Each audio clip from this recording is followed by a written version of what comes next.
আল্লাহ তাআলা বললেন, আদম তুমি জান্নাতের ভিতরে বসবাস করো, জান্নাতের ফল ভক্ষণ করো, জান্নাতের পানি পান করো, জান্নাতের শরাব পান করো, জান্নাতের মধু পান করো, জান্নাতের দুধ পান করো, জান্নাতের ভিতরে বিচরণ করো। আদম আলাইহিস সালাতু ওয়াস সালাম জান্নাতের ভিতরে বিচরণ করেন, জান্নাতের ফল ভক্ষণ করে, জান্নাতের পানি পান করেন, জান্নাতের শরাব পান করে। এরপরেও আদম পয়গম্বরের মনে শান্তি নাই, মনে বড় অশান্তি। আল্লাহ তাআলা বুঝতে পারলেন আমি আল্লাহ আদমকে যে মেডিসিন দিয়ে সৃষ্টি করেছি, এই আদম একা একই কোনোদিন শান্তিতে থাকতে পারে না, তার একজন সঙ্গিনী লাগবে, সঙ্গিনী ছাড়া জান্নাত অচল। সুবহানাল্লাহ। আল্লাহ তাআলা আদম পয়গম্বরকে ঘুম দিয়ে দিলেন, আদম আলাইহিস সালাম জান্নাতের ভিতরে ঘুমায় গেলেন। আল্লাহ রাব্বুল আলামিন কুদরতি ভাবে বাবা আদম আলাইহিস সালাতু ওয়াস সালামের বাম পাজরের একেবারে উপর থেকে একটা হাড্ডি বের করলেন। হাড্ডি বের করিয়া এই হাড্ডি দিয়া সুন্দরী রূপসী ষোড়শী একটা নারী বানাইলেন। নারী বানাইয়া বাবা আদম আলাইহিস সালাম জান্নাতের ভিতরে ঘুমায় আছেন। আদম আলাইহিস সালাতু ওয়াস সালামের পাশে ওই সুন্দরী রূপসী ষোড়শী নারীকে শোয়া দিলেন। আদম আলাইহিস সালাতু ওয়াস সালামের ঘুম ভেঙে গেল। ঘুম ভাঙার পর দেখে তার পাশে একজন সুন্দরী রূপসী নারী। আদম আলাইহিস সালাম জিজ্ঞেস করলেন, মান আনতি, তুমি কে, তোমার পরিচয় কি? জান্নাতের ভিতরে কোনো মানুষ থাকার কথা না, কোনো মানুষ নাই, জান্নাতের ভিতরে কোনো পশু পাখি নাই, জান্নাতের ভিতরে কোনো প্রাণী নাই, জান্নাতের ভিতরে জিন নাই, তুমি কোথা থেকে আসলে? তিনি বলতেছেন, আনা হাওয়া। সুবহানাল্লাহ, আমি হাওয়া। আদম আলাইহিস সালাম জিজ্ঞেস করলেন, মিন আইনা জিতি, তুমি কোথা থেকে আসলে? হাওয়া আলাইহিস সালাতু ওয়াস সালাম বলেন, খুলিকতু ফি জিলইকাল আইসার। ও আদম, আল্লাহ রাব্বুল আলামিন আমাকে তোমার বাম পাজরের হাড্ডি দিয়ে সৃষ্টি করেছে। সুবহানাল্লাহ, তোমার বাম পাজরে হাড্ডি দিয়ে আমাকে সৃষ্টি করেছে। আদম আলাইহিস সালাম বলেন, কেন তোমাকে সৃষ্টি করলো, কারণ কি? হাওয়া আলাইহিস সালাতু ওয়াস সালাম বলেন, শোনো আদম, তুমি জান্নাতের ফল ভক্ষণ করো, জান্নাতের পানি পান করো, জান্নাতের শরাব পান করো, জান্নাতের মধু পান করো, জান্নাতের দুধ পান করো। এরপরেও তোমার মনে শান্তি নাই, মনে বড় অশান্তি। আল্লাহ রাব্বুল আলামিন তোমার মনের অশান্তি দূর করার জন্য, লিতাতমাইন্না ফি কলবিকা, তোমার মনের অশান্তি দূর করার জন্য আল্লাহ রাব্বুল আলামিন আমি হাওয়াকে সৃষ্টি করেছে। সুবহানাল্লাহ, তোমার মনের অশান্তি দূর করার জন্য আমি হাওয়াকে সৃষ্টি করেছি। আদম আলাইহিস সালাতু ওয়াস সালাম তার শরীরে ধরতে চাইলেন, তার সাথে মায়াল হইতে চাইলেন। ফেরেশতারা বলেন, না না, আদম তার গায়ে ধরতে পারবে না, হাত্তা তুআদ্দি মাহরাহা, মোহর আদায়ের আগ পর্যন্ত তার গায়ে হাত দেওয়া নিষেধ, হাত দেওয়া যাবে না। আদম আলাইহিস সালাতু ওয়াস সালাম বলেন, জান্নাতের ভিতরে মোহর কি দিয়ে আদায় করব? ফেরেশতারা বলে, ক্বালু তুসাল্লি আলা মুহাম্মাদিন সাল্লাল্লাহু আলাইহি ওয়াসাল্লাম সালাস মাররাত। ও আদম, তুমি নবী মুহাম্মদ সাল্লাল্লাহু আলাইহি সাল্লামের উপর 3 বার দুরূদ পাঠ করো, তোমার বিবাহের মোহর আদায় হইয়া যাইবে। সুবহানাল্লাহ, 3 বার মোহর আদায় করে আদম আলাইহিস সালাম বিবাহ করলেন। মুহতারাম হাজিরিন, এই ঘটনা থেকে আমাদের শিক্ষা হলো, আমাদের পৃথিবীর জমিনে সর্বপ্রথম নারী হযরত হাওয়া আলাইহিস সালাতু ওয়াস সালামকে সৃষ্টি করেছেন আমাদের বাবা আদম আলাইহিস সালাতু ওয়াস সালামের অন্তরে প্রশান্তি দেওয়ার জন্য। কথা ঠিক কিনা বেঠিক?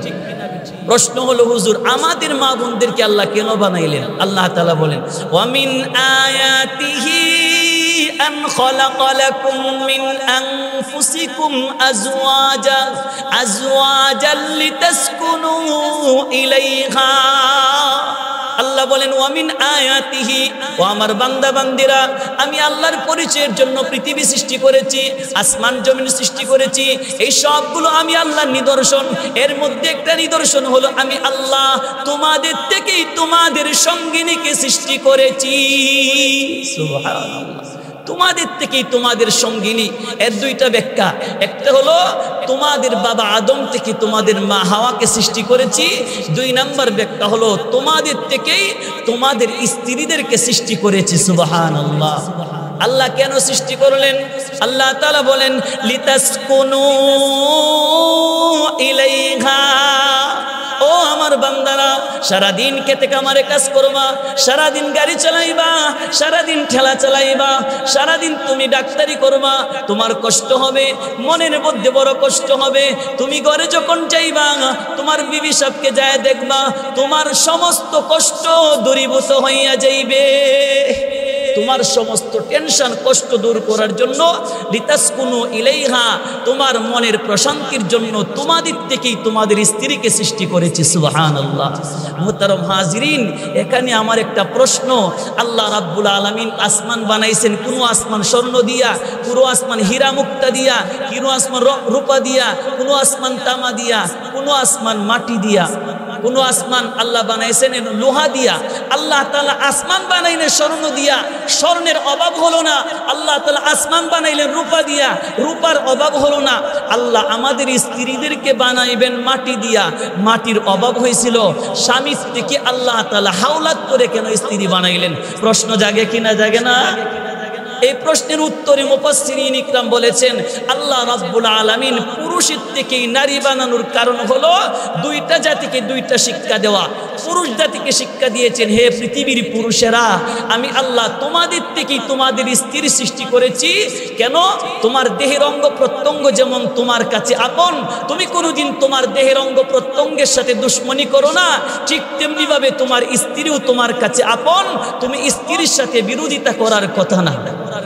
আল্লাহ তাআলা নারী জাতিকে শিক্ষা দিলেন, ও নারী জাতিরা, আমি আল্লাহ তোমাদের স্বামী থেকে তোমাদেরকে সৃষ্টি করলাম।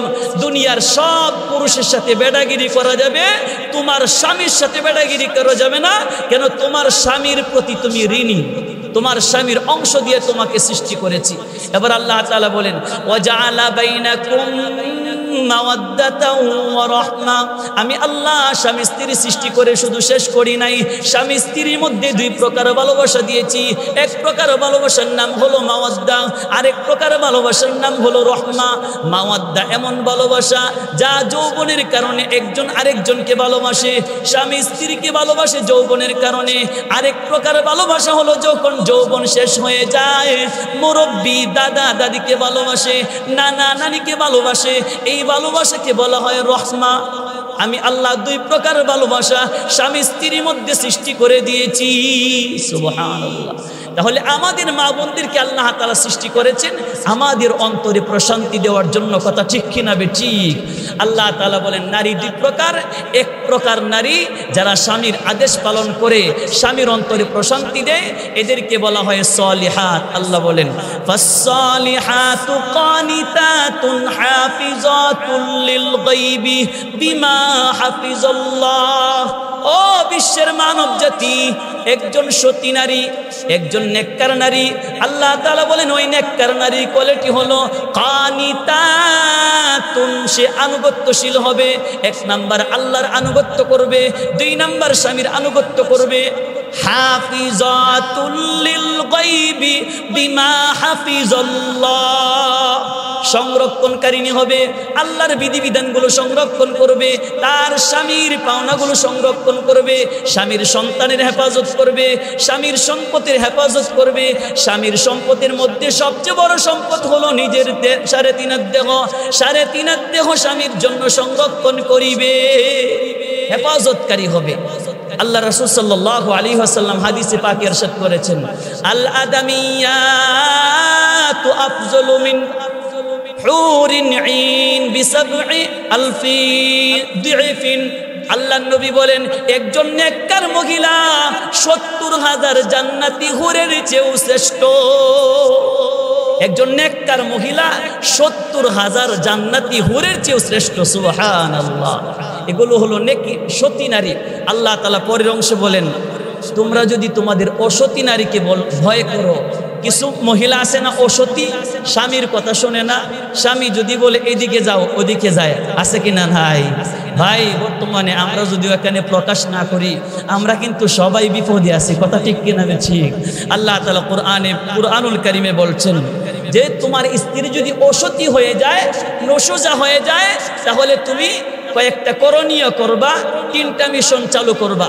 আর আমাদের একটা মিশন চালু হয়, এটা হইল প্রথম হইল যে আমরা বলি যে তুই তালাক, তোর বাপ তালাক, তোর মা তালাক, তোর 14 গোষ্ঠী জুড়ে তালাক। ঠিক কিনা বেটি?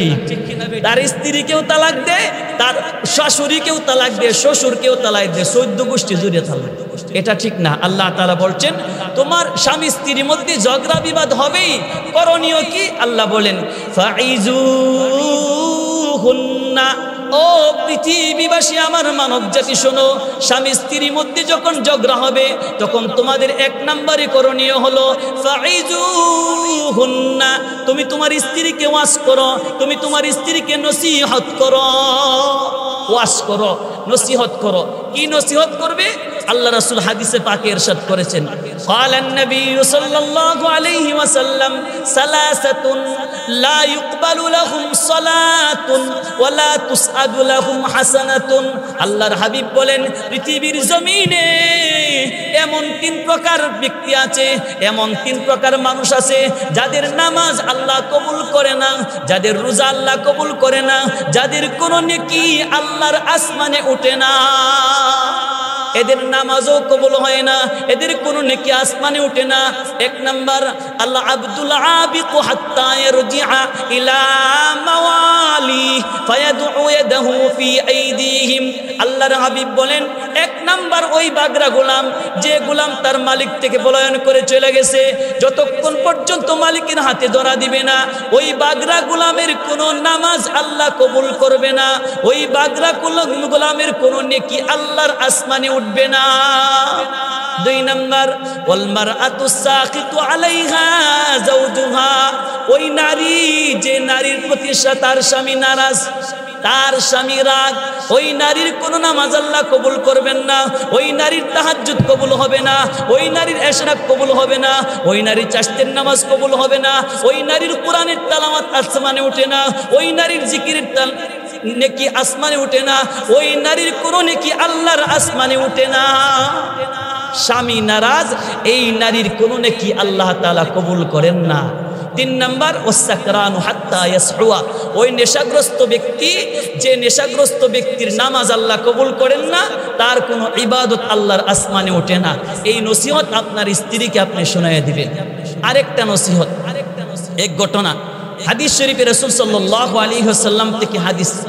রাসূল সাল্লাল্লাহু আলাইহি ওয়াসাল্লামের সাহাবী হযরত আনাস রাদিয়াল্লাহু তাআলা আনহু তিনি বলেন, একজন সাহাবী রাসূল সাল্লাল্লাহু আলাইহি ওয়াসাল্লাম থেকে পারমিশন নিলেন, নবী আমি জিহাদে যেতে চাই।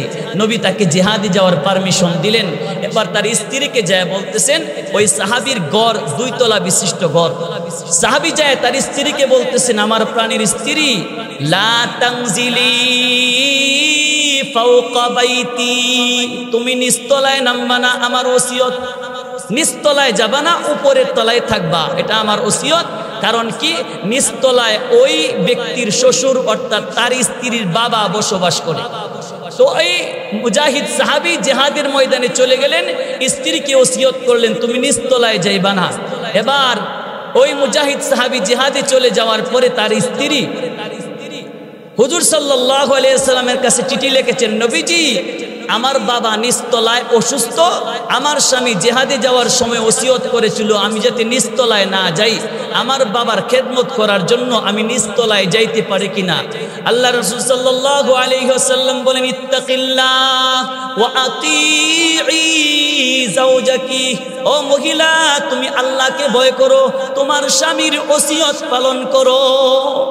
আল্লাহকে ভয় করো, তোমার স্বামীর ওসিয়ত পালন করো। এর কিছুদিন পর মহিলা চিঠি লিখলেন, নবী আমার বাবা নিচতলায়, আমি উপর তলায়। আমার স্বামী জিহাদে যাওয়ার সময় ওসিয়ত করেছিল আমি যাতে নিচতলায় না যাই। আমার বাবা অসুস্থ হয়ে নিচতলায় মারা গেছে, আমি কি শেষ দেখার জন্য আমার বাবাকে দেখার জন্য যাইতে পারি কিনা? আল্লাহর নবী বলেন, ইত্তাকিল্লাহ, ও মহিলা তুমি আল্লাহকে ভয় করো, ওয়া আতিঈ যাওজাকি, তোমার স্বামীর আনুগত্য স্বীকার করো। আল্লাহকে ভয় করো, তোমার স্বামীর আনুগত্য স্বীকার করো। মহিলা 2 তলা থেকে নিচ তলায় যায় নাই, তার বাবার কাপন দাপন করা হলো। আল্লাহ রাসূল সাল্লাল্লাহু আলাইহি ওয়াসাল্লাম মহিলাকে সুসংবাদ দিলেন, মহিলা তুমি তোমার স্বামীর ওসিয়ত পালন করার জন্য আল্লাহ রাব্বুল আলামিন তোমার বাবার সমস্ত গুনাহ মাফ করে দিয়েছেন। সুবহানাল্লাহ। আল্লাহ তাআলা বলেন 1 নাম্বার, তোমার অবাধ্য স্ত্রীকে তুমি নসিহত করো। নসিহত যদি কাজে না হয়, আল্লাহ বলেন ওয়াহজুরুহুন্না ফিল মাদাজি'i, বিছানা তরক করো। এক ঘরের মধ্যে যে বিছানায় তুমি তোমার স্ত্রীর সাথে ঘুমাও, তুমি তোমার স্ত্রীর সাথে ঘুমাইবা না, অন্য বিছানায় তুমি শুইবা। বিছানা তরক করবা, ঘর তরক না যে আরেক ঘরের মধ্যে দিবা, এরকম না। যদি আরেক ঘরের মধ্যে দেও, আর যদি সম্পর্ক থাকে, রাতের বেলায় ফোন করে আজকে খালি বাড়ি, কথা ঠিক কিনা বে ঠিক। এজন্য আল্লাহ তাআলা বলেন ঘর পৃথক না, বিছানা পৃথক করিয়া অন্য বিছানায় ঘুমাও। এটা হলো 2 নাম্বার। 2 নাম্বারে যদি কাজে না হয়, আল্লাহ বলেন ওয়াদরিবুহুন্না, তুমি তোমার অবাধ্য স্ত্রীকে প্রহার করো। অবাধ্য স্ত্রীকে কি করো? প্রহার করো, মায়ের দেও। প্রহার করবে কেন? ফতোয়ায়ে খাস যেখানে আছে, একজন স্বামী তার স্ত্রীকে 4 কারণে প্রহার করতে পারে। কয় কারণে প্রহার করতে পারে? সবাই বলেন কয় কারণে? 4 কারণে একজন স্বামী তার স্ত্রীকে প্রহার করতে পারে। 1 নাম্বার, স্বামী চায় তার স্ত্রী সাজগোজ করুক, ভালো কাপড় পরিধান করুক। স্ত্রী যদি স্বামীর কথা শুনে ভালো কাপড় পরিধান না করে, স্বামী চাইলে ওই স্ত্রীকে প্রহার করতে পারবে। 2 নাম্বার, স্ত্রী যদি ফরজ নামাজ তরক করে, স্বামী চাইলে ওই স্ত্রীকে প্রহার করতে পারবে। 3 নাম্বার, স্বামী চায় স্ত্রীর সাথে আমোদ প্রমোদ করতে, স্ত্রী যদি রাজি না হয়, ওই স্ত্রীকে স্বামী চাইলে প্রহার করতে পারবে। 4 নাম্বার, স্বামী চায় স্ত্রী ঘরের ভিতরে থাকতে, স্ত্রী যদি স্বামীর পারমিশন ছাড়া ঘর থেকে বের হয়ে বিভিন্ন জায়গায় ঘোরাফেরা করতে যায়, তখন স্বামী চাইলে তাকে প্রহার করতে পারবে। এই 4 কারণে একজন স্বামী তার স্ত্রীকে প্রহার করতে পারে। তবে প্রহার করার জন্য শর্ত আছে। 1 নাম্বার শর্ত হলো যে তুমি নিয়ত করবা আমার স্ত্রীকে আমি সঠিক পথে আনার জন্য প্রহার করতেছি। 2 নাম্বার শর্ত, লাঠি হতে হবে অর্ধ হাত লম্বা, আদাত লম্বা। লাঠি কতটুকু লম্বা? আদাত লম্বা লাঠি। 3 নাম্বার শর্ত, চেহারায় প্রহার করা যাবে না। 4 নাম্বার শর্ত, প্রহার করে কোনো জায়গায় দাগ লাগানো যাবে না। এই 3 শর্ত পালন করে তুমি স্বামী তোমার স্ত্রীকে প্রহার করতে পারবা 4 কারণে। আল্লাহ তাআলা বলেন ওয়াদরিবুহুন্না, তুমি তোমার অবাধ্য স্ত্রীকে প্রহার করো, মারধর করো। কিন্তু শর্ত কি? 1 নাম্বার শর্ত হইল নিয়ত থাকতে হবে আমি তাকে সঠিক পথে আনার জন্য প্রহার করতেছি। 2 নাম্বার শর্ত হলো লাঠি অর্ধ হাত লম্বা। 3 নাম্বার শর্ত হলো চেহারায় প্রহার করা যাবে না। 4 নাম্বার শর্ত হলো তুমি প্রহার করে দাগ লাগাইতে পারবা না। এই 4 শর্ত পালন করিয়া আল্লাহ বলেন প্রহার করো। এরপরে প্রহার করছে, এরপরেও কাজ হয় না। অনেক মহিলা আছে না যে যাই করুন, আমি অনেক মহিলারা বলে যে সে পালাইয়া দিছি, এই সে পার তুলবো না, এরকম বলে কিনা? মহিলারা হইলো ঘাটতেরা, আপনি এদিকে যাইলে ওদিকে। এটা রাসূল সাল্লাল্লাহু আলাইহি ওয়াসাল্লাম আরো 1500 বছর পূর্বেই বলে গেছেন। রাসূল সাল্লাল্লাহু আলাইহি ওয়াসাল্লাম বলছেন আল্লাহ তাআলা মহিলাদেরকে বাম পাজরে একেবারে উপরের বাঁকা হাড্ডি দিয়ে সৃষ্টি করেছেন। সুতরাং বাঁকা হাড়ের সৃষ্টি নারী, তুমি চাইলেও সুদা করতে পারবা না, এটা বাঁকাই থাকবে। আল্লাহ রাসূল সাল্লাল্লাহু আলাইহি ওয়াসাল্লাম নারীদের ব্যাপারে আরো 1500 বছর পূর্বেই বলে গেছেন নারীদের কিছু ত্রুটি আছে। কেন? এটা সৃষ্টিগত ত্রুটি। এটা কি? সৃষ্টিগত ত্রুটি। এটা ওয়ারেন্টির মাল, ওয়ারেন্টি আছে। কি ওয়ারেন্টি? যারা সৃষ্টিগত দুর্বল, যে জিনিস সৃষ্টিগত দুর্বল থাকে এই জিনিসের ওয়ারেন্টি দেয়। ওয়ারেন্টি দেয় না? 5 বছরের ওয়ারেন্টি, যে 5 বছরের ভিতরে যদি নষ্ট হয় তাকে ঘুরাইয়া দিবে, উল্টাইয়া দিবে, ফেরত দিবে, ঠিক করে দিবে। এরকম হয় কি না? হয় না। কেন? সৃষ্টিগত দুর্বল। এরকম নারী জাতিও সৃষ্টিগত দুর্বল। এই কারণ যে নারী জাতি কিছু দুর্বল আছে। আল্লাহ তাআলা কুরআনুল কারীমে বলছেন ওয়াশিরুহুন্না বিল মারুফ, তুমি তোমার স্ত্রীর সাথে ভালো ব্যবহার করো, সৎ ব্যবহার করো। ফাইন কারিহতুমুহুন্না ফাআসা আন তাকরাহু শাইআন ওয়া ইয়াজআলাল্লাহু ফীহি খায়রান কাসীরা। আল্লাহ তাআলা বলছেন, ও আমার বান্দারা, ওয়া আশিরুহুন্না বিল মারুফ, তোমরা তোমাদের স্ত্রীর সাথে ভালো ব্যবহার করো। ফা ইন কারিহতুমুহুন্না, তোমরা যদি তোমাদের স্ত্রীর কোনো কাজে কোনো কথায় এরকম খারাপ লাগে, অপছন্দনীয় মনে হয়, আল্লাহ তাআলা বলেন ফাআসা আন তাকরাহু শাইআ ওয়া ইয়াজআলাল্লাহু ফীহি খায়রান কাসীরা। হয়তোবা তুমি এমন জিনিসকে অপছন্দ করতেছো যার মধ্যে আল্লাহ তাআলা অগণিত নিয়ামত দিয়েছেন। সুবহানাল্লাহ। আমাদের মা বোনেরা হলো আল্লাহর পক্ষ থেকে অগণিত নিয়ামত। আল্লাহ তাআলা নবীকে সান্ত্বনা দিয়েছিলেন, ইন্না আ'তাইনাকাল কাউসার, নবী আপনাকে আমি আল্লাহ অগণিত নিয়ামত দিলাম। আর মা বোনদেরকেও বলেছেন ফাআসা আন তাকরাহু শাইআও ওয়া ইয়াজআলাল্লাহু ফীহি খায়রান কাসীরা। এ পৃথিবীবাসী মানব জাতি, নারীরা সৃষ্টিগত একটু সমস্যা আছে, এরা অরেন্টের মাল, এদেরকে নিয়ে বেশি বাড়াবাড়ি করো না। তুমি যদি সোজা করতে চাও, সে ব্যঙ্গে চুরমার হয়ে যাবে, অর্থাৎ তালাক দিতে হবে। কথা ঠিক কিনা বেঠিক? এই জন্যই মা বোনদেরকে বুঝায় শোনায় রাখা। রাসূল সাল্লাল্লাহু আলাইহি ওয়াসাল্লাম হাদিসে পাকে ইরশাদ করেছেন, قال النبي صلى الله عليه وسلم أيما امرأة ماتت وزوجها عنها راض دخلت الجنة।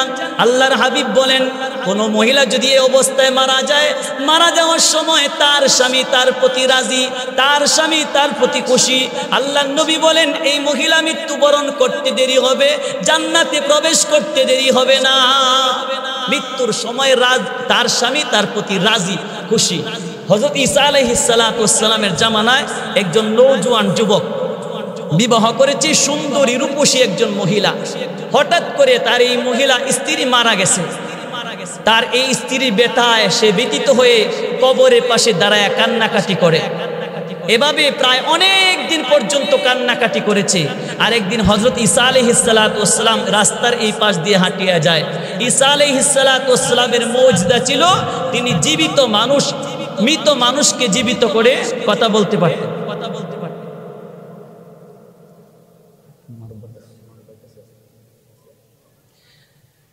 তো ঈসা আলাইহিস সালাতু ওয়াস সালামের মুজিজা ছিল, ঈসা আলাইহিস সালামের মুজিজা ছিল তিনি মৃত মানুষ জীবিত করে কথা বলতে পারতেন। ঈসা আলাইহিস সালাম রাস্তা দিয়ে হাঁটিয়া যায়, যুবক কান্না করে বলতেছেন, হুজুর আমার স্ত্রী মারা গেছে, অনেক দিন যাবত তার কবরের পাশে দাঁড়ায় আমি কাঁদতেছি, আমার স্ত্রীকে আপনি জিন্দা করে দিন। ঈসা আলাইহিস সালাতু ওয়াস সালাম বললেন, তোমার স্ত্রীর কবর কোনটা? যুবক বলতেছেন, হুজুর এই কবর। এই কবরের পাশে দাঁড়ায় ঈসা আলাইহিস সালাম বললেন, কুম বিইذنিল্লাহ, আল্লাহর অনুমতিতে জিন্দা হও। এই কথা বলার সাথে সাথেই একজন নওজোয়ান যুবক, কালো চেহারা, কালো শরীর, একজন নওজোয়ান যুবক কবর থেকে দাঁড়াইল। এই যুবককে ঈসা আলাইহিস সালাম বলেন, তুমি না বলছো এই কবরে তোমার স্ত্রী? কয়, হুজুর ভুল হয়ে গেছে। তো এই নওজোয়ান যুবক কবর থেকে জীবিত হয়ে সে বলতেছেন, লা ইলাহা ইল্লাল্লাহ ঈসা রূহুল্লাহ, লা ইলাহা ইল্লাল্লাহ ঈসা রূহুল্লাহ, অর্থাৎ সে কালিমা পড়ে ঈমানদার হয়ে গেছে। সুবহানাল্লাহ। এবার বলতেছেন যে এই তোমার স্ত্রী কোন কবরে? এবার ওই পাশের কবরে যায় বলতেছেন, হুজুর এখানে আমার স্ত্রী। এবার এই পাশের কবরে ঈসা আলাইহিস সালাম যায় বলতেছেন, কুম বিইذনিল্লাহ, কবরে কে আসো, জিন্দা হও আল্লাহর অনুমতিতে। এই কথা বলার সাথে সাথে সুন্দরী রূপসী একটা নারী কবর থেকে উঠে দাঁড়াইলো। তার চুল একবারে পায়ের পাতা পর্যন্ত, চেহারা অনেক সুন্দর। তো যুবক বলতেছেন, হুজুর এটা আমার স্ত্রী। তো ঈসা আলাইহিস সালাম বলছেন, ঠিক আছে তোমার স্ত্রীকে নিয়ে তুমি বাড়িতে চলে যাও। যুবক তার স্ত্রীকে বাড়িতে চলে যেতেছে, রাস্তায় যায় বলতেছেন, আমার প্রাণের স্ত্রী, কতদিন যাবত তোমাকে দেখি না, তোমার মহব্বত আর ভালোবাসার কারণে আমার চোখে ঘুম নাই, আমার পেটে খাবার নাই, আমি ক্লান্ত হয়ে গেছি, আমার মন চায় তোমার উপরের উপর শুয়ে একটু ঘুমাইতে। স্ত্রী বলছে, ঠিক আছে আমি গাছের শিকড়ে বসি, তুমি এখানে আমার ওর উপর শুয়ে ঘুমাও। যুবক এই গাছ, তার স্ত্রী এখানে বসলেন, ওই যুবক তার স্ত্রী উরুর উপর মাথা রেখে ঘুমায় গেলেন। কিছুক্ষণ পর দেখে ওই দেশের বাদশার ছেলে আছে হরিণ শিকার করতে। বাদশার ছেলের চেহারা কত সুন্দর, ওই স্ত্রী বাদশার ছেলে দেখে বাদশার ছেলের প্রতি আসক্ত হয়ে গেল। বাদশার ছেলেও ওই মহিলা দেখে মহিলার প্রতি আসক্ত হয়ে গেল। এবার এই মহিলাকে দেখে বাদশার ছেলে এই মহিলাকে নিয়ে গেল। এই মহিলা তার স্বামীর মাথা গাছের উপর রেখে চলে গেল। কিছুক্ষণ পর এই লোকের ঘুম ভাঙলো, ঘুম ভাঙার পরে দেখে তার স্ত্রী নাই। আবার সে পাগলের মতো দৌড়তে শুরু করলো। পদচিহ্ন দেখে যাইতে যাইতে বাদশার বাড়িতে চলে গেল। যায় দেখে বাদশার ছেলের হাত ধরে তার স্ত্রী দাঁড়িয়েছে। বলছেন, আমার প্রাণীর স্ত্রী, তুমি আমাকে রেখে চলে আসছো? মহিলা বলছে, না না, আমি তোমার স্ত্রী না, আমি বাদশার ছেলের স্ত্রী। স্বামী বলছে, না তুমি আমার স্ত্রী। বলে স্ত্রী বলছে, না আমি ওই বাদশার ছেলের স্ত্রী। যখন এভাবে ঝগড়া হচ্ছে, কিছুক্ষণ পর বাদশার ছেলে আর তার স্ত্রী দুইজনে ওই যুবককে পিটাইতে পিটাইতে আহত করে ফেলেছে। যুবক কান্না করতে করতে রাস্তা দিয়ে আবার হাঁটিয়া চলে আসতেছে। রাস্তার মধ্যে আবার ঈসা আলাইহিস সালাতু ওয়াস সালামের সাথে সাক্ষাৎ। ঈসা আলাইহিস সালাম দেখেন যুবক কান্না করতেছে, বলতেছেন, হে যুবক কেন কান্না করো? ও হুজুর, আমার স্ত্রীকে আপনি কবর থেকে জিন্দা করে দিয়েছেন। আমার স্ত্রী বাদশার ছেলের প্রেমে পাগল হইয়া বাদশার ছেলের হাত ধরে চলে গেছে। বলে তাই নাকি? বলে হ্যাঁ। ঈসা আলাইহিস সালাম বলে, ঠিক আছে তুমি আমার সাথে আছো। এবার ওই যুবককে নিয়ে ঈসা আলাইহিস সালাম বাদশার বাড়িতে চলে গেলেন। বাদশার বাড়িতে যায় বলতেছেন, এ মহিলা, আমি কি তোমাকে কবর থেকে জিন্দা করে দেই নাই? বলে না না হুজুর, এগুলো ভুল কথা, আমি ওই বাদশার ছেলের স্ত্রী। বলে না, তোমাকে আমি কবর থেকে জিন্দা করে দিয়েছি। যুবতী বলে, না আমি বাদশার স্ত্রী। এবার যুবক ডাক দিয়ে, হুজুর, আমার স্ত্রী দুনিয়াতে বাঁচার দরকার নাই, আপনি আমার স্ত্রীকে জীবিত করেছিলেন, আমার স্ত্রী যাতে আবার মৃত্যুবরণ করে। ঈসা আলাইহিস সালাম বলছেন, আল্লাহ, আমি যাকে কবর থেকে জিন্দা করেছিলাম সে যেন আবার মৃত্যুবরণ করে। এই কথা বলার সাথে সাথে এই মহিলা মৃত্যুবরণ করেছে। এই ঘটনা থেকে শিক্ষা হলো, আল্লাহ রাসূল সাল্লাল্লাহু আলাইহি ওয়াসাল্লাম হাদিসে পাকে ইরশাদ করেছেন, আইয়ুমা ইমরাতিন মাতাত ওয়া যাওজুহা আনহা রাদিন দাখালাতিল জান্নাহ। কোন মহিলা যদি এই অবস্থায় মারা যায় যে তার স্বামী তার প্রতি রাজি, এই মহিলা জান্নাতি। তো এই যুবকের স্ত্রী যখন মারা গেছিল, যুবক তার প্রতি রাজি আসিল, সে জান্নাতি মহিলা ছিল। একজন যুবক কবর থেকে যখন জিন্দা হয়েছিল, সে বেঈমান অবস্থায় মারা গেছিল, তাকে জিন্দা করার পরে সে কালিমা পড়ে মুসলমান হয়ে সে জান্নাতি হয়ে গেল।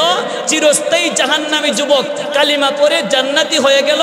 আর চিরস্থায়ী জান্নাতি স্ত্রী স্বামীর বাধ্যগত ছিল, স্বামীর অবাধ্য হওয়ার পরে চিরস্থায়ী জাহান্নামী হয়ে গেল। এটাই আল্লাহ রাসূল সাল্লাল্লাহু আলাইহি ওয়াসাল্লাম বলছেন, আইয়ুমা ইমরাতিন মাতাত ওয়া যাওজুহা আনহা রাদিন দাখালাতিল জান্নাহ। ও আমার মায়ের উম্মতেরা, তোমরা যদি তোমাদের স্ত্রীর প্রতি রাজি থাকো, তাহলে তোমার স্ত্রী মৃত্যুবরণ করবে আর আল্লাহর তৈরি জান্নাতে প্রবেশ করবে। আমার মা বোনেরা, স্বামীদের খেদমত করবেন। পীরের মাজারে খেদমত করলে কোনো লাভ নাই। অনেক মা আছে স্বামীর খেদমত করে না, পীরের মাজারে যায় সেজদা দেয়, আছে কিনা নাই? পীরের কাছে যায় টাকা পয়সা নিয়ে, পীরকে হাদিয়া দেয়। স্বামীর দোয়া কাজে লাগবে না, তার কাছে পীরের দোয়া কাজে লাগবে। এটা কোনোদিন সত্য হতে পারে না। আল্লাহ তাআলা কুরআনুল কারীমে বলছেন, আল্লাহর হকের পরেই স্বামীর হক। হাদিস শরীফে পরিষ্কার বলা আছে যে একজন মহিলার সবচেয়ে বড় হকদার হলো তার স্বামী, একজন পুরুষের সবচেয়ে বড় হকদার হলো তার মা। রাসূল সাল্লাল্লাহু আলাইহি ওয়াসাল্লাম আরেক হাদিসে ইরশাদ করেন, আম্মা জান আয়েশা রাদিয়াল্লাহু তাআলা আনহা থেকে হাদিস। আম্মা জান আয়েশা রাদিয়াল্লাহু তাআলা আনহা বলেন, রাসূল সাল্লাল্লাহু আলাইহি ওয়াসাল্লাম এভাবে সাহাবী মুহাজির আনসার সাহাবীরা বসা, রাসূল সাল্লাল্লাহু আলাইহি ওয়াসাল্লাম বসা। ফাজাআ বাঈরুন, অতঃপর একটা উটনি আসলো। ফাসাজাদা লাহু, উটনি আসিয়া ডাইরেক্ট রাসূলের পায়ে সিজদায় পড়ে গেল। সুবহানাল্লাহ। ফাকালা আসহাবুহু ইয়া রাসূলুল্লাহ তাসজুদু লাকাল বাহাইম ওয়াশ শাজার। নবী, আপনাকে চতুষ্পদ জন্তু সিজদা করে, আপনাকে গাছে সিজদা করে, এদের মেধা নাই, বিদ্যা নাই, বুদ্ধি নাই। এরা যদি আপনাকে সিজদা করতে পারে, আমাদের মেধা আছে, বিদ্যা বুদ্ধি আছে, আমরা তো সিজদা করার বেশি অধিকার রাখি। আজকে থেকে আমরা আপনার পায়ে সিজদা করব। নাউযুবিল্লাহি মিন যালিক। আল্লাহ রাসূল সাল্লাল্লাহু আলাইহি ওয়াসাল্লাম বলেন, উবুদু রাব্বাকুম। আমার সাহাবী, উবুদু রাব্বাকুম, উবুদু রাব্বাকুম, তোমরা আল্লাহর ইবাদত করো, ওয়া আকরিমু আখাকুম, আর আমি নবী তোমাদের ভাই, আমি নবীকে তোমরা সম্মান করো। আমি নবীর পাওনা সম্মান, আল্লাহর পাওনা ইবাদত। সেজদা করা এটা ইবাদত, এটা আমি নবীর পাওনা না। সেজদা করা এটা আল্লাহর পাওনা। তোমরা আল্লাহর ইবাদত করো, অর্থাৎ আল্লাহর সেজদা করো। ওয়া আকরিমু আখাকুম, আমি নবীকে তোমরা সম্মান করো। ওয়ালাউ কুনতু আমুরু মান ইয়াসজুদা লি আহাদিন লা আমারতুল মারআতা লি যাওজিহা, আমি নবী যদি পৃথিবীর জমিনে কোনো সৃষ্টকুলকে সেজদা করার পারমিশন দিতাম, তাহলে আমি নবী প্রত্যেকটা স্ত্রীকে বলতাম তারা যাতে তাদের স্বামীর পায়ে সেজদা করে। কোথায় সেজদা করে? তাদের স্বামীর পায়ে সেজদা করে। এই হাদিস থেকে পরিষ্কার বোঝা যায় কোনো সৃষ্টকুলকে সেজদা করা জায়েজ নাই। যদি জায়েজ থাকতো প্রত্যেকটা স্ত্রী তার স্বামীর পায়ে সেজদা করতে হতো। এরপরের অংশে রাসূল সাল্লাল্লাহু আলাইহি ওয়াসাল্লাম বলেন, ওয়ালাউ আমারাহা আন তানকুলা মিন জাবালিন আসফারা ইলা জাবালিন আসওয়াদা ওয়া মিন জাবালিন আসওয়াদা ইলা জাবালিন আবিয়াদা কানা ইয়ানবাগি লাহা আন তাফআলাহু। আল্লাহর নবী বলেন, কোন স্বামী যদি তার স্ত্রীকে আদেশ করে এই কালো পাহাড় কাটিয়া কাটিয়া সাদা পাহাড়ে নিবা, সাদা পাহাড় কাটিয়া কাটিয়া হলুদ পাহাড়ে নিবা, পাথরের পাহাড় কাটা বড় কঠিন, আবার বহন করে নেওয়া বড় কঠিন, এমন কঠিন কাজের আদেশও যদি কোনো স্ত্রী করে, আল্লাহ রাসূল সাল্লাল্লাহু আলাইহি ওয়াসাল্লাম বলেন, কানা ইয়ানবাগি লাহা আন তাফআলাহু, এই কঠিন আদেশটাও তার জন্য পালন করা জরুরি। অথচ স্বামীর কোনো লাভ নাই, এমনি স্বামীর অর্ডার স্ত্রী মানে কিনা মানে না, এটা পরীক্ষার জন্য বলছে। এই সাদা পাহাড় কাটিয়া কালো পাহাড়ে নিবা, কালো পাহাড় কাটিয়া সাদা পাহাড়ে নিবা, অনর্থক এই আদেশটাও পালন করা স্ত্রীর জন্য জরুরি। রাসূল সাল্লাল্লাহু আলাইহি ওয়াসাল্লাম বলেন, ইদা দাআর, যখন কোনো স্বামী তার স্ত্রীকে কোনো ব্যাপারে নির্দেশ করে, রাসূল বলেন ফাল্যাতিহি ওয়া ইন কানাত আলা তান্নুর, সে যেন তার স্বামীর ডাকে সাড়া দেয়। সে যদি রান্নার কাজে ব্যস্ত থাকে, সে যদি ডাল রান্না করতেছে, ভাত রান্না করতেছে, তরকারি রান্না করতেছে, আর 5 মিনিট পরে তরকারি হয়ে যাবে, ডাল হয়ে যাবে, সবজি হয়ে যাবে, তার স্বামী যদি এই মুহূর্তেও ডাক দেয়, রাসূল সাল্লাল্লাহু আলাইহি ওয়াসাল্লাম বলছেন তুমি এই মুহূর্তেই তোমার স্বামীর ডাকে সাড়া দাও। মা বোনদের আরেকটা দুর্বলতা হলো, একজন পুরুষ নওজোয়ান যুবক তার স্ত্রীর সাথে আমোদ প্রমোদ করতে চায়। আপনারা মাইন্ড করবেন না, এই রোগের আসামি কিন্তু হাজার হাজার এখন আছে। একজন নওজোয়ান যুবক স্বামী তার স্ত্রীর সাথে আমোদ প্রমোদ করতে চাইলে শরীয়তগত কোনো সমস্যা না থাকলে, উযর না থাকলে স্বামীর ডাকে সাড়া দেওয়া জরুরি। রাসূল সাল্লাল্লাহু আলাইহি ওয়াসাল্লাম বলছেন, ইদা দাআর রাজুলু ইমরাআতাহু ইলা ফিরাশিহি, যখন কোনো স্বামী তার স্ত্রীকে বিছানায় ডাকলো স্বামীর প্রয়োজনে, ফাআবাত, অতঃপর স্ত্রী তার স্বামীর ডাকে অস্বীকার করলো, ফাবাতা গদবানা, স্বামী রাগ করে রাত কাটাইলো, রাসূল সাল্লাল্লাহু আলাইহি ওয়াসাল্লাম বলেন, লাআনাতুল মালাইকাতু হাত্তা তুসবিহা, ওই স্ত্রীর উপর আল্লাহ তাআলার নিষ্পাপ সমস্ত ফেরেশতারা সকাল পর্যন্ত লানত আর অভিশাপ করতে থাকে। নাউজুবিল্লাহ। চিন্তা করেছেন, নিষ্পাপ ফেরেশতারা ওই মহিলার উপর অভিশাপ করে লানত করে, যে মহিলাকে তার স্বামী তার সাথে আমোদ প্রমোদ করতে চাইলো, কোনো ওজর ছাড়া এমনিতেই নিষেধ করলো। রাসূল সাল্লাল্লাহু আলাইহি ওয়াসাল্লাম বলেন, সমস্ত ফেরেশতারা, আরেক বর্ণনায় আছে যে আল্লাহ তাআলা সহ, তাহলে এর অর্থ হয় আল্লাহ তাআলা সমস্ত ফেরেশতারা ওই নারীর উপর অভিশাপ করে লানত করে, যে নারী তার স্বামীর আমোদ প্রমোদ করতে চাইল, কোনো ওজর ছাড়াই তার স্বামীর ডাকে সাড়া দিল না, ওই নারীর উপর আল্লাহর লানত, সমস্ত ফেরেশতাদের লানত। মা বোনেরা, এজন্যই স্বামী আপনার সবচেয়ে বড় পীর। আপনার বাপের চেয়েও সব বেশি অধিকার আপনার স্বামীর। আপনার বাবা মারা গেলে 3 দিন শোক পালন করতে পারবেন, আর আপনার স্বামী মারা গেলে 4 মাস 10 দিন, 4 মাস 10 দিন শোক পালন করতে হয়। একজন স্বামী মারা গেলে আর বাবা মারা গেলে 3 দিন শোক পালন করতে হয়। তাহলে স্বামীর দাম বেশি না বাবার দাম বেশি? স্বামীর দাম বেশি। রাসূল সাল্লাল্লাহু আলাইহি ওয়াসাল্লাম পরিষ্কার বলছেন। এজন্যই আল্লাহ তাআলা কুরআনুল কারীমে বলছেন, হে পৃথিবীর মানব জাতি, হে পৃথিবীর পুরুষেরা, তোমার স্ত্রী যদি অবাধ্য হয়ে যায়, 1 নাম্বার মিশন হলো তুমি তাকে নসিহত করো, ওয়াজ করো। যদি ওয়াজে কাজে না দেয়, 2 নাম্বার তুমি বিছানা তরক করো, অন্য বিছানায় ঘুমাও। এটাও যদি কাজে না দেয়, ওয়াদরিবু হুন্না, প্রহার করো। এরপরেও যদি কাজে না দেয়, আল্লাহ তাআলা বলেন ওয়া ইন খিফতুম শিকাকা বাইনিহিমা, এবার যদি তোমরা ভয় করো যে সংসার ভাঙ্গার ভয়, এখন আর সংসার রাখা যায় না, আল্লাহ তাআলা বলেন ওয়া ইন খিফতুম শিকাকা বাইনিহিমা ফাবআসু হাকামান মিন আহলিহি ওয়া হাকামান মিন আহলিহা। তাহলে স্ত্রীর পরিবার থেকে একজন বিচারক ডাকো, স্বামীর পরিবার থেকে একজন বিচারক ডাকো। 2 বিচারককে ডাকিয়া স্বামীর কি দোষ স্বামী তার বিচারকের কাছে বলবে, স্ত্রীর কি দোষ স্ত্রী তার বিচারকের কাছে বলবে। 2 বিচারক চিন্তা ফিকির করে দেখবে বিবাহ টিকায় রাখা যায় কিনা। যদি বিবাহ টিকায় রাখার পরামর্শ এই 2 মুরব্বি দেয়, আল্লাহ তাআলা বলেন আমি আল্লাহ এই 2 মুরব্বিকে এমন জ্ঞান দান করব যে জ্ঞানের ফয়সালা দিলে তারা স্বামী স্ত্রী এই ফয়সালা মানতে বাধ্য হবে। সুবহানাল্লাহ। এর আরেকটা ব্যক্তি হলো আমি আল্লাহ এই 2 বিচারকে বিচার করলে স্বামী স্ত্রীর মানার সিস্টেম, স্বামী স্ত্রী মানার যোগ্যতা আমি আল্লাহ কুদরতিভাবে দান করে দেব। সুবহানাল্লাহ। তাহলে স্বামী স্ত্রী ঝগড়া হবে, এটা কোরআন শরীফে আছে কিনা নাই? ঝগড়া হলে কি মারধর করা নাকি আরো মিশন আছে? 1 নাম্বার ওয়াজ করা, 2 নাম্বার বিছানা তরক করা, 3 নাম্বার প্রহার করা। প্রহার করার শর্ত আছে। 4 নাম্বার মুরব্বি ডাকিয়া তাদের কাছে সব কিছু বলা। এরপরে যদি বিবাহ ঠিক রাখা যায় রাখবেন, না হয় তালাক দিবেন। প্রথমে 1 তালাক। আমাদের সমাজে আছে একবারে তালাক যতটি দেওয়ার সব দেয়, এটা না জায়েজ। তালাক দিবেন 1 তালাক, তালাকের জি একটা তালাক দিলেন। আপনি চাইলে কিছুদিন পরে আপনার মেজাজ যখন ঠান্ডা হয়েছে, ম্যাডামও যখন একটু শান্ত সুস্থ হয়েছে, ভালো হয়েছে, মনে চাইলে আবার উল্টায় আনতে পারবেন। উল্টায় আনার জন্য কাজী হিসাব লাগবে না। আপনার ম্যাডামের সাথে আপনি হাসি মুখে কথা বলবেন, আমোদ প্রমোদ করবেন, আপনার এই তালাক শেষ। আর আপনি যদি একসাথে 3টা দেন, কিয়ামতের আগে আর কোনোদিন আনা সম্ভব না। হাত্তা তানকিহা যাওজান গায়রা, যতক্ষণ পর্যন্ত এই স্ত্রী অন্য স্বামী গ্রহণ করবে না, ওই অন্য স্বামী তাকে তালাক দিবে না। এরপরে তালাক দিলে আরো 4 মাস 10 দিন ইদ্যত পালন করার পরে আপনি যদি বিবাহ করতে চান করতে পারবেন। তালাক দেওয়ার পরে কিন্তু অনুশোচনা আসে। সবাইকে হুজুর তালাক তো রাগ করে দিছে, তালাক কি হবে? আচ্ছা, রাগ করে তালাক দিলে কি তালাক হয় না? বলেন তালাক হয় না? রাগ করে তালাক দিলেও তালাক হয়। 3 কাজ, খুশিতে বললেও হয়, রাগ করে বললেও হয়। এর মধ্যে একটা হলো বিবাহ করা। 2 জন সাক্ষী আছে, 2 জন পুরুষ সাক্ষী আছে।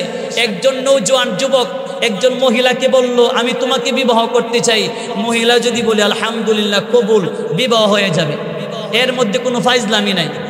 বিবাহের ক্ষেত্রে কোনো ফাইজলামি নাই, তালাকের ক্ষেত্রে কোনো ফাইজলামি নাই, গোলাম আজাদের ক্ষেত্রে কোনো ফাইজলামি নাই যে হুজুর এমনিতেই বলছি, খুশিতে বলছি, রাগ করে বলছি, এরকম নাই। তাহলে বিবাহ সহজ।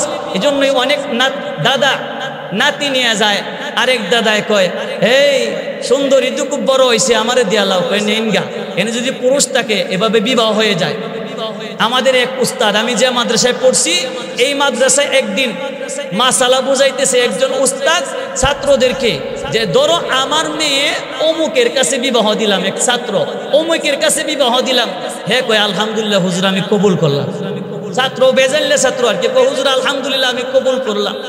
এখন তো ছাত্র আছে অনেক, সাক্ষীও আছে, সাক্ষী আর রাখার দরকার নাই, সব ছাত্র সাক্ষী। কয় হুজুর আমি আলহামদুলিল্লাহ কবুল করলাম। এই মাসালা হুজুর বাংলাদেশ একবারে ইন্ডিয়া ভারত সমস্ত মুফতিদের কাছে জিজ্ঞাসা করেছে, সমস্ত মুফতি ফতোয়া দিছেন। এখানে সাক্ষী উপস্থিত ছিল, আপনি বলছেন বিবাহ দিলেন, সে বলছে আলহামদুলিল্লাহ কবুল, বিবাহ হয়ে গেছে। এই বিবাহ ভাঙ্গার কোনো সুরত নাই। ছাত্র ওস্তাদের ব্যাপার। ছাত্র ওস্তাদে যদি এভাবে বললে বিবাহ হয়, আপনারা বললে বিবাহ হবে না। এই জন্য এই ক্ষেত্রে খুব সাবধান। অনেক ভাইয়েরা রাগ করে তালাক দেওয়ার পরে অনুশোচনা আসলে এরপরে বলে এ হুজুর রাগ করে দিছি। রাগ করেও তালাক হয়, খুশিতে দিলেও তালাক হয়। আচ্ছা কোন কেউ যদি রাগ করে একজন ব্যক্তি আরেকজন ব্যক্তিকে আঘাত করে, ধরুন দাও দিয়ে খুব দিল, কাটবে না? রাগ করে দিলে কাটে না? আর এমনি খুশিতে দিলে কাটে না? হিতে দিলেও কাটে না, এটা যেমন কাটে ঠিক তেমনি ভাবে তালাকও এমনি হয়ে যায়। মুহতারাম হাজিরিন, আমি যে কথা বলতেছিলাম, আল্লাহ তাআলা বলেন, হে বান্দা বান্দিরা, ইন্নাল্লাহা কানা আলিমান খাবীরা, তোমরা যদি এই 4 মিশন চালু করার পরে তোমাদের যদি বনাবনি হয়ে যায় তাহলে আর কুসাকুসি করো না। অনেক পুরুষ আছে, এখন তোরা বিয়ে বসে রইছো, আগে কি করছো, এরকম কয় না, আগে ডিবইলা তাকে কষ্ট দে। আল্লাহ তাআলা বলেন, না বান্দা, ইন্নাল্লাহা কানা আলিমান, আমি আল্লাহ জ্ঞানী, খাবীরা, আমি আল্লাহ খবর রাখি। তোমরা কি করো, তোমরা কোথায় কি করো, তোমাদের সব কিছুর খবর আমি আল্লাহ রাখি। তোমাদের সম্পর্কে আমি আল্লাহ জানি। 2 জন স্বামী স্ত্রীর মধ্যে ঝগড়া হয়েছিল, এখন তোমরা মিল হওয়ার পরে কি হবা এটাও আমি জানি, মিল হওয়ার আগে কি হয়েছিল এটাও আমি জানি, এরপরে কুসাকুসি করলে কি হবে এটাও আমি জানি। সুতরাং কুসাকুসি করার দরকার নাই, আমি আল্লাহ জানি। যদি বিবাহ হওয়ার পরে শান্তশিষ্ট হয়ে যায় তাহলে এটা নিয়েই তুমি সংসার করো। কারণ আমি প্রথমেই বলছি, নারী জাতি হলো অরেন্টির মাল। আল্লাহ তাআলা নিজেই বলছে, এদের কোনো কাজে কথায় যদি কষ্ট পাও এত দৈর না। ওয়াশিরুহুন্না বিল মারুফ ফাইন কারিহতুমুহুন্না ফাআসা আন তাকরাহু শাইআন, এর কোনো কথায় কাজে যদি কষ্ট পাও তাহলে তুমি হয়তোবা এমন জিনিসকে কষ্ট পাইতেছো, এমন জিনিসকে অপছন্দ করতেছো যার মধ্যে আমি আল্লাহ অগণিত নিয়ামত রেখে দিয়েছি। মুহতারাম হাজিরিন, এজন্য মা বোনদেরকে খুব আদর করবেন, সম্মান করবেন। মা বোনেরা কি চায়, মা বোনেরা তরকারি রান্না করছে, আপনি যদি আলহামদুলিল্লাহ খুব সুন্দর তরকারি, খুব মজা লাগছে, তাহলে মা বোনেরা খুব খুশি। আর যদি কি রান্না বাড়া করে এতে মন ঠিক নাই, তো লবণ দিছে, তো এত লবণ দিছে তিতা হয়ে গেছে, মেজাজ আরো গরম হবো। এত কাজ করার পরেও তরকারিটা রান্নাম, আর এই বুড়ার ঘরে বুড়া আজকে আমার আর শান্তিমূলক কিছু বললো না। যেমনই হোক আলহামদুলিল্লাহ, খারাপ হইলেও আলহামদুলিল্লাহ, ভালো হইলেও আলহামদুলিল্লাহ। মুরব্বীরা ঘটনা বলে, এক লোক তার স্বামীকে খুব পিটায়, কারণ এই লোকের স্ত্রী পরামর্শ করছে আরেকজন লোকের মহিলার সাথে, এই মহিলার স্বামী চিল্লায় যায়, এই মহিলার স্বামীও আগে খারাপ ছিল, ভালো হয়ে গেছে। এখন এই মহিলা বুদ্ধি দিছে, কাজ করো, আমার স্বামীও না বুঝাইলের মতোই ছিল, চিল্লাত গিয়ে ভালো হয়ে গেছে। ঠিক আছে আফা, তাইলে আমরা রিলাও চিল্লাত পাঠাই। এখন এই ওনারেও চিল্লাত পাঠাইছি, পালানোর পরে উনিও ভালো হয়েছে। এবার এই মহিলার সাথে আরেক হিন্দু মহিলার সম্পর্ক, হিন্দু বেড়ায় যখন খারাপ আচরণ করে, এখন এই মহিলা পরামর্শ দিতেছে তোমার স্বামীরাও চিল্লাত পাঠাও। এখন বেটা হিন্দু বেড়া চিল্লা যেতে পারবে, চিল্লাত যেতে পারবে না। তো এই মহিলা বুদ্ধি দিছে যে চিল্লার সাথীরা যেভাবে বসে ওটা বসা করে, তুমি একটু দেখো। তো এই পুরুষ এটা দেখিয়া তার ভিতরে একটা ফিকির আসছে, ফিকির আসার পরে তার স্ত্রীর সাথে ভালো ব্যবহার করতে শুরু করে দিছে। তো ব্যবহার হয় কিভাবে, আপনি যদি একজন ভালো মানুষের সাথে চলেন তার ব্যবহার দেখে শিখতে পারবেন। গাঞ্জাখোরের সাথে চললে গাঞ্জা খাইতে মন চায়, ঠিক কিনা বে ঠিক। আর দাড়িওয়ালার সাথে যদি চলেন আপনারও মন চাইবে দাড়ি রেখে, কথা ঠিক কিনা বে ঠিক। আতরওয়ালার সাথে চললে, আতর যদি হুজুরের গায়ে যদি আতর থাকে, হুজুর আমার গায়ে আতর না দিলেও আমার গায়ে আতর লাগবে, আতরে গ্রান লাগবে না। আর যদি আপনি কামারের দোকানে বসে থাকেন, কামারের দোকানের যে দোয়া, এটা কামার বেড়া না বললেও আপনার গায়ে যাবে কিনা। এই জন্যই রাসূল সাল্লাল্লাহু আলাইহি ওয়াসাল্লাম বলছেন, হে আমার উম্মতেরা, তোমরা যদি সাথী বানাও, বন্ধু বানাও, ভালো সাথী বানাও, ভালো বন্ধু বানাও। লা তুসাহিব ইল্লা মুমিনান ওয়ালা ইয়াকুল মালাকা ইল্লা তাকিয়ুন, মুমিন ছাড়া, পরহেজগার বান্দা ছাড়া অন্য কাউকে বন্ধু বানায়ও না। এবং তোমার মাল সম্পদ মুত্তাকি পরহেজগার ছাড়া খারাপ মানুষকে খাইতে দিও না। বেনামাজিরে খাইতে দিলে এটা নামাজ ছাড়তেই থাকবো। গাঞ্জাখোর তোমার অর্থ সম্পদ খাইলে তোমার মাল সম্পদ ভোগ করার পরে সে গাঞ্জা খাইবে, ঠিক কিনা বে ঠিক। একজন নামাজি ব্যক্তি যদি তোমার খাবার খায়, সে আল্লাহর কুদরতি পায়ে সেজদা দিবে, নামাজের সওয়াব তুমিও পাইবা। এজন্যই রাসূল সাল্লাল্লাহু আলাইহি ওয়াসাল্লাম বলছেন, লা তুসাহিব ইল্লা মুমিনান, মুমিন ছাড়া, ভালো মানুষ ছাড়া, ঈমান আমল ওয়ালা ছাড়া অন্য কাউকে বন্ধু বানায়ও না। তোমার মাল খারাপ মানুষকে খাইতে দিও না। এই যে একটা মাহফিল, দ্বীনি মাহফিল, এটা ভালো কাজ না খারাপ কাজ? ভালো কাজ না? এটার মধ্যে দেখবেন শত বাধা। এনে একটা নাটক দিলে দেখবেন মানুষ এই মাঠ পর্যন্ত ভর্তি, কথা ঠিক কিনা বে ঠিক। এটা খারাপ কাজের মধ্যে দাওয়াত দেওয়া লাগে না, ভালো কাজের মধ্যে সাথী কম।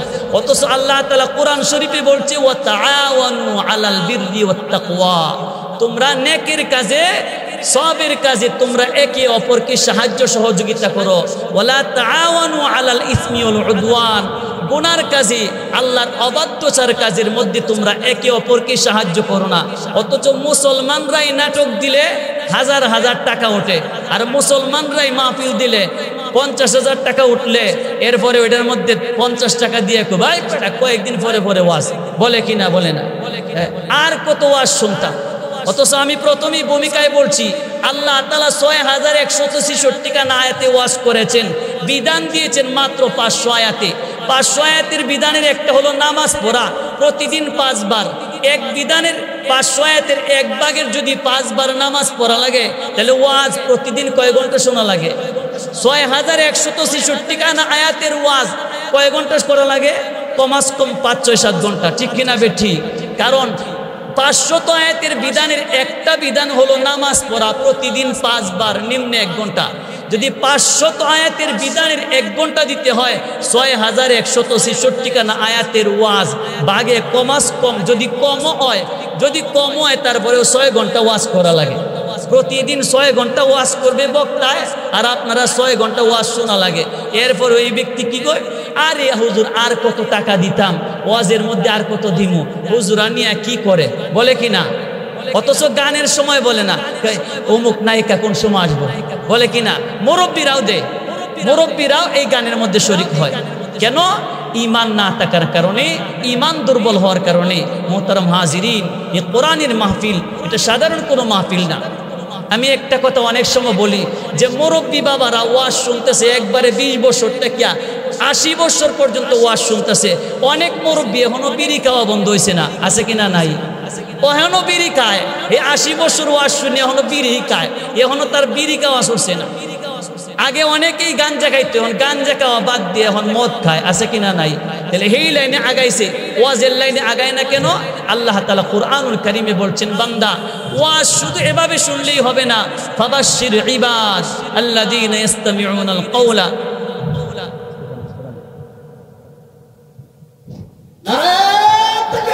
আল্লাহু আকবার, আল্লাহু আকবার, জিন্দাবাদ জিন্দাবাদ, লাল গোলাপ শুভেচ্ছা, আল্লাহু আকবার। সম্মানিত উপস্থিতি, আমরা যারা এখন এই দেশে ঘোরাফেরা করতেছেন অভিষেকর মাহফিল করে চলে আসুন। আজকে আমাদের কাঙ্ক্ষিত প্রধান মেহমান শেখ আলী হাসান হুসাইন দামাত বরকাতুহু আমাদের স্টেজে চলে আসছেন। আপনারা অভিষেকর মাহফিল করে চলে আসুন। সম্মানিত এলাকাবাসী, আজকে আমাদের মাহফিলের প্রধান মেহমান শেখ আলী হাসান হুসাইন দামাত বরকাতুহু আমাদের মাহফিলে চলে আসছেন। আপনারা অভিষেকর মাহফিল করে চলে আসুন। মুহতারাম হাজিরিন, আমার আলোচ্য বিষয় হলো স্বামী স্ত্রী দাম্পত্য জীবন। বর্তমানে এই অসুস্থতা প্রায় 90% মানুষের মধ্যে আছে। আমি কোরআন এবং হাদিস থেকে গুরুত্বপূর্ণ কিছু কথা বলেছি এবং আমাদের করণীয় সম্পর্কেও আমি বলছি যে স্বামী স্ত্রীর মধ্যে ঝগড়া বিবাদ হলে 4টা করণীয়। 1 নম্বরে বলছি ওয়াজ করো, স্বামী স্ত্রীকে ওয়াজ করবে। 2 নাম্বার বিছানা তরক করবে। 3 নাম্বার হালকা প্রহার করবে। 4 নাম্বার স্বামীর পক্ষ থেকে মুরব্বী, স্ত্রীর পক্ষ থেকে মুরব্বী ডেকে তাদের সব এই 2 মুরব্বীর কাছে বলবে। এই 2 মুরব্বী চিন্তা করে দেখবে তাদের মধ্যে বিবাহ ঠিক রাখা যায় কিনা। আল্লাহ তাআলা আমাদের সবাইকে বুঝার আমল করার তৌফিক দান করেন। আলহামদুলিল্লাহ।